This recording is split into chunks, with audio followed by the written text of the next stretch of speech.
नमस्कार दोस्तों, the Hindu tales YouTube channel में आप सभी श्रोतागण का स्वागत है। आपको जानकर हैरानी होगी कि श्री कृष्ण ने महाभारत काल में ही कलयुग का विस्तार रूप से वर्णन कर दिया था। दोस्तों, आइए आज हम बताते हैं कि क्यों श्री कृष्ण ने उसी युग में बता दिया था कलयुग के बारे में और वह क्या चीजें थी। दरअसल एक बार पांचों पांडवों में कलयुग के बारे में जानने की इच्छा हुई। उन्होंने तब श्री कृष्ण से जानने की कोशिश की कि भविष्य में मनुष्य कैसा होगा, उनके विचार कैसे होंगे और मोक्ष कैसे मिलेगा। तब भगवान ने यह सवाल सुनकर पांचों पांडवों को वन में जाने के लिए कह दिया और साथ ही यह कहा कि जो भी वन में देखे उसे आकर विस्तार में बताना है। वहां वन में युधिष्ठिर ने 2 सूंड वाला हाथी देखा और यह देखकर वह बहुत आश्चर्यचकित हो गए।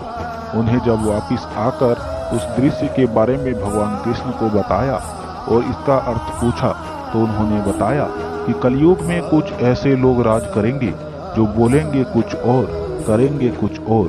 ये लोग दोनों ओर से शोषण करेंगे। उसके बाद भीम ने बताया कि उसने वन में देखा कि एक गाय अपने बच्चे को इतना चाट रही है कि उस बच्चे का खून निकलने लगा। तब श्री कृष्ण ने इसका अर्थ बताया।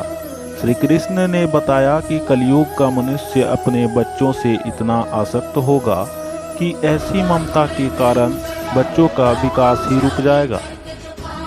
यदि किसी दूसरे का पुत्र साधु बना तो सब उसके दर्शन करेंगे, परंतु यदि स्वयं का पुत्र साधु बना तो माता पिता दुखी हो जाएंगे, रोएंगे कि मेरा पुत्र किस राह पर जा रहा है।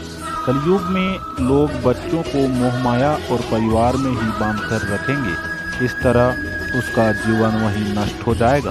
श्री कृष्ण ने कहा कि तुम्हारे पुत्र तुम्हारे नहीं बल्कि तुम्हारी पत्नियों की अमानत है और पुत्रियां तुम्हारी अमानत है। यह शरीर मृत्यु की अमानत है और आत्मा परमात्मा की अमानत है। इसी तरह भीमसेन के बाद अर्जुन ने बताया कि उसने एक पक्षी को देखा जिसकी पंख पर वेद की रचाएं लिखी हुई है, परंतु वह एक मनुष्य का मांस खा रहा था। यह देखकर मैं हैरान हो गया। तब श्री कृष्ण ने बताया कि कलयुग में ऐसे लोग होंगे जिन्हें विद्वान कहा जाएगा, किंतु उनकी मनसा यही होगी कि किसकी जल्दी मृत्यु हो जिससे उसकी संपत्ति को अपना लिया जाए। व्यक्ति का ओहदा चाहे कितना भी बड़ा क्यों न हो, किंतु उसकी दृष्टि दूसरों की संपत्ति पर रहेगी। ऐसे लोग बहुत होंगे जो दूसरे के धन को छीनने को आतुर रहेंगे। वास्तविक संत तो कोई कोई ही होगा। अर्जुन के बाद फिर नकुल ने श्री कृष्ण को वन के बारे में बताया। नकुल ने कहा कि मैंने देखा कि एक भारी चट्टान पर्वत से गिरी और बड़े से बड़े वृक्ष भी उसे नहीं रोक पाए, परंतु एक छोटे से पौधे से टकराकर वह चट्टान वहीं रुक गई। तब इसका अर्थ बताते हुए श्री कृष्ण ने कहा कि कलयुग में मनुष्य की बुद्धि क्षीण होगी, उसका जीवन पतन होगा और इस पतन को धन या सत्ता के वृक्ष रोकने में सक्षम नहीं होंगे, किंतु हरिनाम रूपी एक छोटे से पौधे से मनुष्य का जीवन पतित होने से रुक जाएगा। हरि कीर्तन से मनुष्य का बुद्धि प्रबल होगा। अपने चारों भाइयों की तरह सहदेव ने भी भगवान कृष्ण से बात बताई। उसने बताया कि वन में अनेकों कुएं देखे, जिसमें से केवल बीच का कुआं खाली था जो कि सबसे गहरा था। कृष्ण ने सहदेव को इसका अर्थ बताते हुए कहा कि कलयुग में धनी व्यक्ति अपने शौक के लिए विवाहों में, उत्सवों में लाखों में धन खर्च करेंगे, परंतु यदि किसी भूखे को देखेंगे तो उसकी सहायता करने में किसी की कोई रुचि नहीं होगी।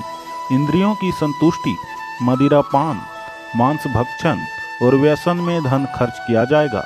जो लोग ऐसे आदतों से दूर होंगे उन पर कलयुग का नहीं बल्कि परमात्मा का प्रभाव होगा। तो दोस्तों, ये है कलयुग के 5 कड़वे सत्य जो श्री कृष्ण ने महाभारत काल में ही बता दिया था। यदि आप भी श्री कृष्ण के परम भक्त हैं और आपको हमारा वीडियो अच्छा लगता है तो कमेंट में ज़रूर लिखें। जय श्री कृष्ण।